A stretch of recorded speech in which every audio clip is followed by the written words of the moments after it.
आज हम यहाँ उपस्थित हुए बिकॉज आप देख रहे होंगे कि हिंदुस्तान में कोविड के केसेस बहुत ज़्यादा रैपिडली बढ़ रहे पिछले कुछ दिनों से भी। हमने इससे पहले भी लास्ट टाइम एक मीटिंग की थी आप सबके साथ में, सो दैट जो जुलूस और बाकी सारी चीज़ें हैं वो कंट्रोल की जाए, बाकी मेजर से जाए, कंट्रोल मेजर लिए जाए। बट आपने भी देखा होगा, हमने भी देखा है, सबने देखा है कि हमने जो लिमिट सेट की थी और बाकी सारी चीज़ें की थी उसका क्लियर कट वायलेशन हुआ है यहाँ पे। आप सबको पता है, हमें भी पता है।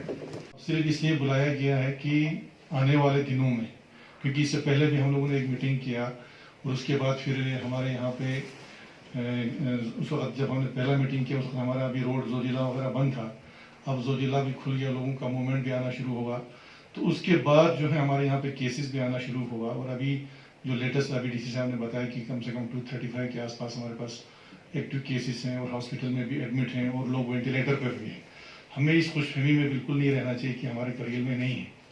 जैसे अभी डीसी साहब ने कहा कि पॉपुलेशन के हिसाब से हमारे यहाँ पे ज़्यादा है। अभी आप देखिए पूरे J&K स्टेट में कोई ऐसा डिस्ट्रिक्ट नहीं है जहाँ पे कोरोना कर्फ्यू कहें या लॉकडाउन है, वहाँ पे नहीं है। मगर कोई वहाँ से आने वाला अभी मिल नहीं रहा। तो जो भी है हमारे पास अभी 3 फिजिशियन है सर। आज एक बीमार पड़ गया, अगर उनके टेस्ट अगर पॉजिटिव आया तो फिर हमारे पास 2 फिजिशियन रहता है सर। एक को हमको वहाँ पे स्टेशन करना पड़ेगा कोविड पे, एक को हमको स्टेशन करना पड़ेगा यहाँ पे डिस्ट्रिक्ट हॉस्पिटल में, उसको भी तो नहीं छोड़ सकता है। तो सर आप लोगों की बात को मैं तारीफ करते हुए यही कहना चाहूँगा कि जितनी भी रिस्ट्रिक्शंस हो टाइम पे हो, ऐसा ना हो कि जब ज़्यादा वो हो जाए, केसेस बढ़ जाए, उस वक्त फिर इन रिस्ट्रिक्शन का कोई मायने भी नहीं रहेगा सर। मेरे हिसाब से कोई मायने नहीं रहेगा। उस वक्त फिर हर वक्त हर जगह पे कियोस होगा और कुछ नहीं होगा। मगर हम उससे भी निपटने के लिए तैयार हैं, डिस्ट्रिक्ट एडमिनिस्ट्रेशन फुल्ली तैयार है। मगर जब तक कम्युनिटी का पार्टिसिपेशन नहीं होगा, जब तक आप लोगों का योगदान होगा नहीं होगा, तब तक ये पॉसिबल नहीं है सर। जो कुछ सर जो स्प्रेड हो रहा था सर, उस पर कुछ कमेंट्स करना चाहूँगा सर। स्पेशली इन इंडिया में, जो इंडिया में अभी जो एक खतरनाक तरीके से जो स्प्रेड हुआ है, उसका कुछ कारण थे। उसमें 3 इवेंट्स हुए हैं, सुपर स्प्रेडिंग इवेंट्स। और these 3 super spreading events, one was the religious जो एक कुंभ मेला हुआ sir, that was one sir. Second was the farmers protest, जो farmers की protest हुआ sir, that was another one. Third was the religious the election sir, rally जो हुई। These were the 3 super spreading events that took place in India sir. And that was the reason, अभी यही reason है कि India में इस level पे हमें इस स्केल पे इन्फेक्शन बढ़ गए और हॉस्पिटल पूरा सैचुरेट हो चुके हैं, आईसीयू बेड्स पूरा सैचुरेट हो चुके हैं, ऑक्सीजन की बहुत ज्यादा डिमांड बढ़ गई है and things are not out of control. और ये अभी कुछ महीने हमें ये झेलना पड़ेगा, क्योंकि एक स्टेट में थोड़ा सा कंट्रोल होता है, दूसरे स्टेट में पिकअप कर रहा है। So things are not good, things are very very bad and in coming days इससे भी खतरनाक होने वाली है। सिमिलरली हमारे यहाँ पे भी कुछ इवेंट्स अगर हम करते हैं तो ये सिमिलर टाइप ऑफ इवेंट्स होंगे जो वहां पे हुए हैं। मैं यहाँ पर बताना चाहूँगा, यहाँ पे 2 चीजें होती है, एक 1-to-1 ट्रांसमिशन, एक 1-to-many ट्रांसमिशन। सो 1-to-1 sir, if somebody is close to me and I am talking to him and I am infected, तो 1-to-1 transmission. Then 1-to-many transmission, जैसे यहाँ इवेंट्स करते हैं, रिलीजियस इवेंट्स हो, हॉस्पिटल्स में हमारे ओपीडीज हो, even in the clinics also, then we can set market में सर जैसे लोग घूम रहे होते हैं, तो देर अगर कहीं किसी क्लोज स्पेस में कोई रहता है और उस क्लोज स्पेस में one is infected, he is going to infect many people. So there is 1-to-many, I mean then this will be a super spreading kind of situation. So that is what is happening here. अगर हम नए कोई भी event करेंगे इस समय under the prevailing circumstances में, कोई भी इवेंट करेंगे तो 1-to-many ट्रांसमिशन होना ही होना है। सो हमें ये अभी से ही तैयारी करने के भाई we should not do anything, any kind of an event जिससे ये हम आउट ऑफ कंट्रोल हो जाए। So this is what is happening, क्योंकि हमारे देश में जो हो रहा है that's a clear cut example है सर। सो ये 3 इवेंट्स ऐसे हुए हैं जिसकी वजह से things are getting out of control. And similarly अगर हम इवेंट पे इवेंट करते जाएंगे तो we are also going to face the similar kind of situation and we are going to have this transmission जो हमसे आउट ऑफ कंट्रोल हो जाएगा। और अभी हमारा जो हॉस्पिटल में सर हमने बहुत अच्छा सा मैकेनिज्म डिवाइस किया हुआ है sir. The moment patient comes, right at the gate only, anybody who comes with an influenza like illness, we have a list of symptoms, हमने एक लिस्ट बनाई हुई है, कोई भी सिम्टम्स इसमें से होगा तो उस पेशेंट का हमने रैपिड टेस्ट कराते हैं and then he goes to the flu OPD. हमारा एक फ्लू ओपीडी है विद इन द हॉस्पिटल में है, not within the complex but outside the complex. हमने बना के रखा है जहाँ पर टेस्ट होता है, जहाँ जो भी एक भी सिम्टम लेके आ रहा है सर उनका एक रेड टेस्ट कर रहे हैं सर वहाँ पे इमीडिएटली। उसके बाद हमने सर फ्लू ओपीडी बना के रखा है सर वहाँ पे ओपन स्पेस में रखा है सर कैजुअलिटी के साथ ही। तो वहाँ पे हमने 2 डॉक्टर्स को ड्यूटी पे रखा है sir from 10 AM to 4 PM। तो वहाँ पे उनका स्क्रीनिंग भी होता है सर कि अगर जरूरत पड़े तो फिजिशियंस आपको वहाँ कॉल पे भी बुलाते हैं। तो वहाँ एक फ्लू ओपीडी हमने सेटअप किया है सर। इसके बाद हमने एक पीडियाट्रिक ओपीडी रखा है सर, क्योंकि आजकल बच्चे बहुत ज़्यादा आ रहे हैं इन्फेक्टेड होते हैं, तो पीडियाट्रिक ओपीडी को हमने बंद नहीं किया सर। हमने पीडियाट्रिक ओपीडी ओपन रखा है सर, जिसमें 2 डॉक्टर्स बैठे हैं, 2 पीडियाट्रिशियन हमारे। और हमने कोविड हॉस्पिटल में अभी तक हमारे पास 6 वार्ड है। 6 वार्ड में से 2 ICU है हमारे पास। इसमें से 3 वार्ड जो है इंक्लूडिंग ICU सस्पेक्टेड के लिए, और 3 जो है पॉजिटिव वार्ड बनाए हुए हैं। और हमारे पास और 50 बेडेड ये वार्ड है इन प्रोग्रेस है, हो सकता है इंशाल्लाह विद इन 15 डेज में हम वो कम्प्लीट कर लेंगे। मेरे पास अभी पेशेंट्स जो है टोटल 18 है, 18 में से लोकल जो है 50%। वेंटिलेटर्स पे हमारे पास 3 पेशेंट है, 3 में से 1 लोकल है। ऑक्सीजन पे हमारे पास 8 पेशेंट लोकल है, 4 नॉन लोकल है। तो ज़रा सीवियरिटी आप लोग खुद समझ लीजिए। और जिस तरह अभी डॉक्टर फातिमा ने कहा कि हमने OT पहले वहाँ पे एस्टेब्लिश करने के सोचा था, इवन हमने किया भी था, लेकिन बाद में कुछ हमें जो है स्टाफ की प्रॉब्लम की वजह से फिर डॉक्टर फातिमा के हवाले कर दिया OT को। OT अब डिस्ट्रिक्ट हॉस्पिटल ही संभालेंगे, लेबर रूम और बाकी जनरल वार्ड और ICU हम संभाल रहे हैं। ICU हमारे पास 40 बेडेड ICU तैयार हो गया सर। जाके फिर दूसरा बंदा खाता। मैं रिक्वेस्ट करता हूँ DC साहब से कि इस चीज़ को द्रास में थोड़ा ध्यान दें ताकि हम इस चीज़ को रोक सकें। और दूसरी बात जनाब, आपसे गुजारिश है कि यहाँ पे हमारे जो ऑफिसेस हैं, जैसे डिपार्टमेंट से वो खुले हुए हैं, तो उसको कम से कम एम्प्लॉय के साथ उसको चलाने की ज़रूरत है। क्योंकि अगर कोई घर से मतलब घर में लॉकडाउन में कोई जाता है, ऑफिस जाता है, लेकिन वो फिर वहाँ से वायरस लोड होकर आ जाता है, तो यकीनन बहुत ही सीरियस मैटर है। हम देख रहे हैं कि इससे पहले भी मुल्क के बाकी जगहों पे किस किस तरह के सिचुएशंस देखने को मिले। तो सबसे पहले मैं डी साहब का शुक्रिया अदा करना चाहता हूँ कि उन्होंने इससे पहले भी कोई भी डिसीजन लेने से पहले जितने भी यहाँ के पब्लिक रिप्रेजेंटेटिव्स हैं या आपके मजहबी व सियासी इदारे हैं, उनके रिप्रेजेंटेटिव से मिल के कोई भी डिसीजन लिया, सबने मिलकर एक यूनानिमस डिसीजन लिया है। तो यकीनन एक खुशाइन बात है, कम से कम कोई भी डिसीजन लेने हम सब इन्वॉल्व होकर कोई डिसीजन ले लें। अगर एक सेंस के हिसाब से बताया जाए तो हम इतना मेच्योर होना चाहिए था कि इनको वहाँ बैठने की जरूरत नहीं होनी चाहिए थी, क्योंकि घर बार इनका भी है, हमारा भी है। दूसरी बात सर, जैसे डॉक्टर साहबान ने कहा, इसका मतलब जो है काफी वर्ड्स है। पिछले साल भी कहीं ना कहीं छोटी मोटी गलतियां होती रही और परमिशन वगैरह का सिस्टम चलता रहा। अगर ऐसा कुछ होता है तो सब परमिशन जो है हर किसी के पास कुछ किसी न किसी तरीके से मिल रहा है।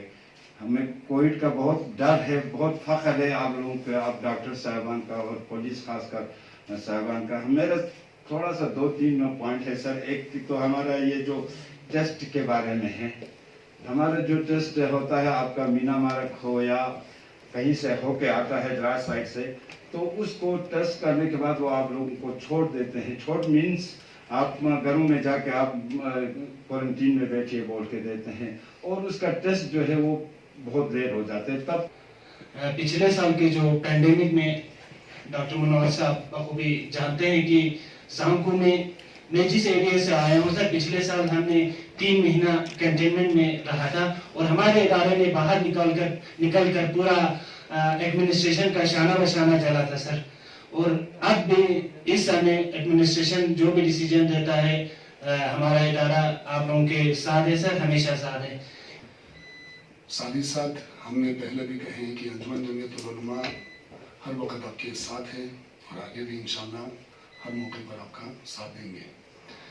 लेकिन यहाँ पर एक चीज़ बखूबी हम सबको मालूम है कि पिछले साल भी लॉकडाउन हुआ तो उसका मनफी असरात भी बहुत देखने को हम सबको मिला है, जिसमें हमारे डिलीवरी जो भी डेली बेस पर काम करते हैं उन लोगों को ज़्यादा नुकसान होते हैं, उनके बारे में भी सोचना पड़ेगा। और अभी तक जितने भी बाहर से आए हैं उनके लिए जितने भी यहाँ पर क्वारंटीन करने का कहा है या उससे भी पहले वाले मीटिंगों में हमने कहे हैं। लॉकडाउन के बारे में जो हाजिरी साहब फरमा रहे थे, वाकई लॉकडाउन में पहले थे, चेन तोड़ने के लिए अगर ये लॉकडाउन ज़रूरत पड़े वाकई अगर है तो उस लॉकडाउन के बाद फिर चेन नहीं जोड़ना चाहिए, ये होना चाहिए। क्योंकि बहुत सफ़र हुआ पिछले साल और इस साल भी, हमारे गाड़ी वाले, हमारे आम काम करने वाले, और शायद आप लोगों का कोई इरादा है लॉकडाउन का, तो इसमें मुझे लगता है कि यूनियन वाले भी होने चाहिए था, मर्चेंट एसोसिएशन भी होने चाहिए थे, उनके साथ मिलकर एक बात हो। तो अभी ये फरमा रहे थे कि पब्लिक प्लेस पर लोग हमारी बातें एडमिनिस्ट्रेशन के SOPs और हिदायत पर अमल नहीं करते हैं, अमल करवाना चाहिए, उन पर जोर देना चाहिए सख्ती से। पिछले साल जो गोल गोल लगाया करते थे उस गोल पर ही आदमी को रहना है करके जोर लगा के कराना चाहिए था।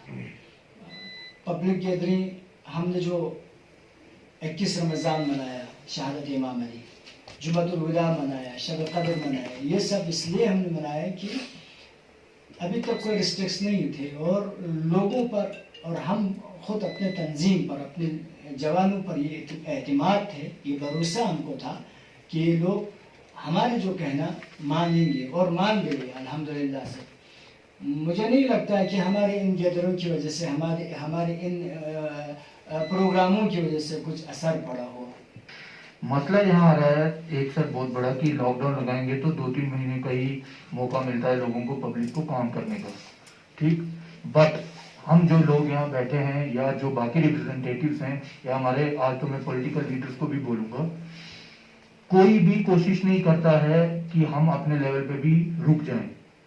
सब हम ये बात करते हैं कि हमारा मौका है, हमारे फायदे की बात आए तो हम करें, गैदरिंग करनी है उस फायदे के लिए करें।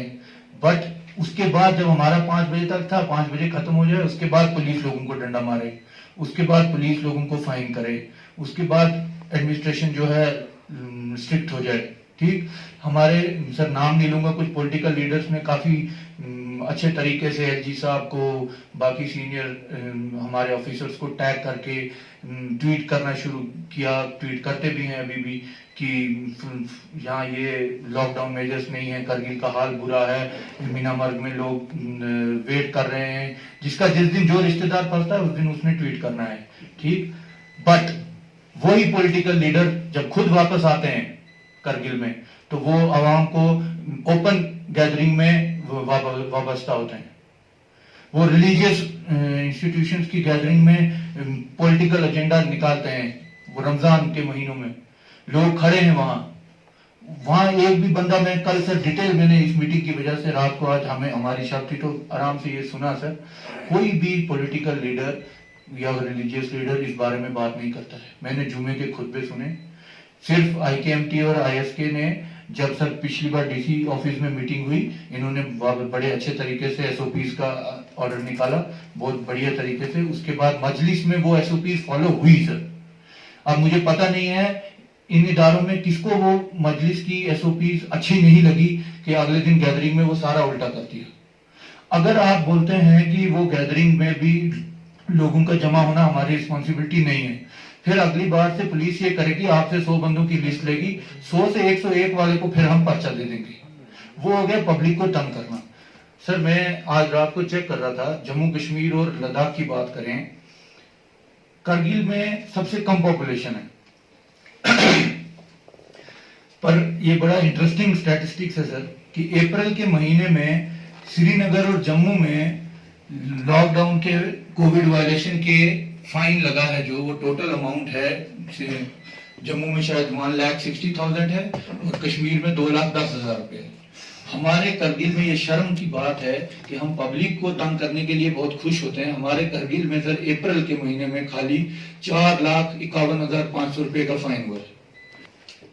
इसके बाद बाकी पॉइंट्स आप सबने सजेस्ट भी किए हैं, हमने भी किए हैं। जो होटल्स और बाकी जगहों पे द्रास का जैसे आपने बात की कि बहुत सारे ट्रक ड्राइवर्स या टेम्पो ड्राइवर्स वहाँ पे रुक रहे हैं, हम वो इंश्योर करेंगे। शायद हमको बंद करना पड़ेगा इस होटल्स या रेस्टोरेंट जो है, बिकॉज वहाँ पे ऑब्वियसली अगर खुला है तो बंदा जाएगा और चाय पिएगा ही। तो हम उसको आज जैसे जो भी डिसीजंस होंगे आपको शाम तक पता चल जाएंगे, जो भी हम डिसीजन लेने वाले इसके बारे में।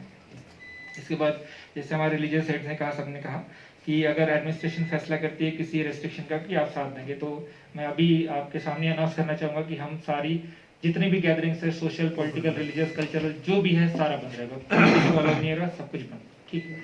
बिकॉज हमको आवाम को बचा कर रखना है। जैसे डॉक्टर साहब ने भी कहा, मैंने भी स्टार्टिंग में कहा था कि ये जो म्यूटेंट वायरेंट है ये बहुत ही तेजी से फैल रहा है और इतनी डेथ्स हो रही है कि अब क्या ही बताया हम आपको। मैं भी छोटे से गाँव से, तो हमारे यहाँ पे इतने केसेस हैं कि उनको ट्रीटमेंट नहीं हो पा रहा है। तो ये सारी सिचुएशन हमारे करगिल जिले में नहीं आनी चाहिए, इसलिए हमको कोशिश करनी पड़ेगी और हम सारे से लेट्स होप कि हम इससे बाहर भी निकलें। आपसे भी गुजारिश रहेंगी, ईद आई है, हम तो गैदरिंग का प्रोहिबिशन का ऑर्डर निकाल ही रहे हैं, बट अब हर घर हर मोहल्ले जाके हमारी पुलिस या हमारे एडमिनिस्ट्रेशन भी चेक नहीं कर सकती। तो आपकी जिम्मेदारी भी बनती है कि आप सबको, अपने परिवार वालों को, रिश्तेदारों को बताएं कि ये सब अपने अपने घर पे ही इस त्यौहार को मनाएं और बाहर ना निकलें। एक्सेप्ट भी किया और ये राय भी दिया कि जो भी एडमिनिस्ट्रेशन या डिस्ट्रिक्ट मजिस्ट्रेट का जो फैसला आएगा in the interest of the people, हम उस पर पालन करेंगे। उसके बाद कुछ खामियां आप लोगों ने निकाली जो बहुत ही अच्छी बात है, कुछ जैसे टेस्टिंग का हो, या और सबसे बड़ी चीज से जो मैं भी समझता हूँ कि जो सर्वेलेंस टीम है हमारा, क्योंकि लास्ट ईयर भी हम इसमें पूरा इन्वॉल्व थे। तो लास्ट ईयर क्या होता था कि घर का कोई फर्द अभी घर में पहुंच के 1 घंटा भी नहीं होता था कि दरवाजे पे चश्मान होता था। तो प्रैक्टिकली इस बार इसमें थोड़ी सी कमजोरी है, क्योंकि अगर मैं खुद कहूँगा तो मेरा बेटा आया था आपका कोई हफ्ता पहले, आने के बाद हमने उसको पूरा आइसोलेट करके, खैर 24 घंटे में तो उसका रिपोर्ट भी आ गया, वो जहाज में आया था यहाँ पे AN32 में, लेकिन सर्वेलेंस की टीम की तरफ से कोई चश्मा जो पिछले साल लगता था वो नहीं लगा। इसमें सबसे इफेक्टिव ये होता है कि वो जो आंगनवाड़ी वर्कर है आपका उस मोहल्ले का, अगर उसको इन्वॉल्व करें तो उसको पूरा पता होता है कि मोहल्ला में कौन आया। लास्ट ईयर हमारे मोहल्ले में जब हम रहते हैं, वहाँ पे जो ICDS आंगनवाड़ी वर्कर है वो बिल्कुल अलर्ट रहती थी वहाँ पे, उसको जो ही पता चल जाता था कहाँ से आया, उसके पास वो फॉर्मेट बना हुआ था, तो सीधा नाम भर के दरवाजे पे लगा के जाते थे। और 14 दिन किसी को मजा नहीं था कि वो बाहर निकलता था। 2 दिन में दो बार विजिट भी लास्ट ईयर किया करता था वो, उसमें थोड़ा सा कमी है। उस पर अभी DC साहब ने भी कहा कि बैठ के उस पर डिस्कस करके सर्वेलेंस टीम को मजबूत बनाना पड़ेगा, चाहे टाउन में हो चाहे आपका पेरिफेरीज में हो, वो बहुत जरूरी है आपका, वो बहुत जरूरी करना पड़ेगा उसको। वो हमें भी लग रहा है कि उसमें थोड़ा सी कमी है सर्वेलेंस टीम का। दूसरी टीम, अभी आप लोगों ने बच्चों के एजुकेशन के बारे में, या जो अभी हमारे अंजुमन साहब जमान के रिप्रेजेंटेटिव ने कहा कि पिछले साल एक बाज़ाब्ता ऑफिशियल ऑर्डर आया था आपका CO की तरफ से कि गवर्नमेंट स्कूल्स में ऑनलाइन क्लास स्टार्ट होना चाहिए, वो नहीं हुआ होगा, जिसकी वजह से गवर्नमेंट स्कूल के टीचर्स जो है वो शायद सीरियसली नहीं ले रहे होंगे। तो वो अभी DC साहब यहाँ हैं, CO साहब को हम बता देंगे कि वो ऑफिशियल एक ऑर्डर निकालेगा, बाज़ाब्ता जो भी स्कूल टीचर जहाँ पर भी है वो जो है अपना ऑफिशियल ऑनलाइन क्लास ले लेंगे, और उस पर भी बाज़ाब्ता मॉनिटरिंग होगा, जिस तरह से लास्ट ईयर हमने किया था थ्रू डाइट को हमने मॉनिटर करने के लिए रखा था ऑनलाइन क्लासेस का। जितने भी हेड ऑफ द इंस्टीट्यूशन से वो रिपोर्ट करते थे ऑनलाइन का डाइट को कि किस हफ्ते में कितना पढ़ा है, क्या प्रोग्रेस हो गया ऑनलाइन का। तो वो मैकेनिज्म भी जो है हम जल्दी से इंशाल्लाह वो शुरू करेंगे ऑनलाइन वाला। और अगर टाउन में जैसे अभी हदी अली साहब ने या बाकी शेख साहब वगैरह ने कहा कि नेटवर्क की थोड़ा सा कमजोरी है, यहाँ पे नेटवर्किंग साफ नहीं आ रहा है, तो उसमें थोड़ा सा हमें देखना पड़ेगा कि वो क्यों है, क्या वजह है, वो आपका बहुत जरूरी है। दूसरी बात यह है कि जो मार्केट में जो रश हो रहा है आपका, ये पेरिफेरीज से पॉपुलेशन आ रहा है, करगिल टाउन में तो इतना पॉपुलेशन है नहीं, तो इसलिए उसको रोकने के लिए हमें एक मैकेनिज्म बनाना पड़ेगा। वो किस तरह से करें ताकि कम से कम लोग जो है वो बाजार में आए, नंबर 1। नंबर दूसरी बात ये, अभी SP साहब ने बड़ा एक इंटरेस्टिंग बात बोला, और मुझे DC साहब भी सुबह बोल रहे थे कि वहां से आने के बजाय यहाँ से लोग ज्यादा श्रीनगर की तरफ जा रहे हैं। ये थोड़ा सा हमें सोचना पड़ेगा कि हालांकि वहां पे लॉकडाउन है, श्रीनगर में भी लॉकडाउन है, जम्मू में भी लॉकडाउन है, ज्यादा से ज्यादा जाने वाले अगर लोग होंगे, पिछले साल जैसे जाते थे मेडिकल इमरजेंसी और दुकानदार, वही तो जाते थे जिसको किसी को इमरजेंसी, क्योंकि आज के दौर में कहीं कोई बच्चों का एग्जाम भी तो नहीं हो रहा है। चलो मेडिकल ये तो हम मानते हैं कि कोई बीमार हो या वहां चेकअप के लिए जा रहे होंगे, दुकानदार हमारे सामान लेने जा रहे होंगे, लेकिन 400 गाड़ी में लोग कहाँ जा रहे हैं वो भी तो थोड़ा सा हमें देखना पड़ेगा कि इतने लोग जब जा रहे हैं तो नेचुरली वहां तो कश्मीर में तो इस वक्त क्या हालत है हम देख रहे हैं, तो 5-6 दिन के बाद तो वो सारे फिर यहाँ वापस आ रहे हैं।